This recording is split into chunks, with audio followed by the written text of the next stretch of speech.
रमेश बोल पड़ता है। क्या बात है सुमन, मैं कितनी देर से तुम्हें फोन मिला रहा हूँ। जब से तुम्हारे बुढ़े ससुर ने मुझे देखा है तब से तुमने मुझसे मिलना ही बंद कर दिया।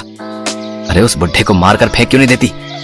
और तुम कह रही थी कि तुमने अपने पति महेश को बुलाया है। अरे कुछ तो खबर देती।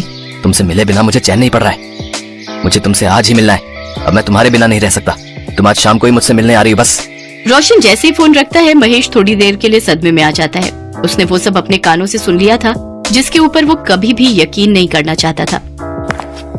तुम आवाज लगा रहे थे, किसका फोन था? तुम्हारे आशिक रोशन का। क्यों घबरा क्यों गई सुमन? मुझे सारी सच्चाई पता चल चुकी है।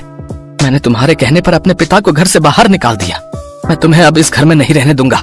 निकल जाओ मेरे घर से और मेरी जिंदगी से हमेशा हमेशा के लिए। अरे मेरी बात तो सुनो महेश, एक बार मेरी बात तो सुनो।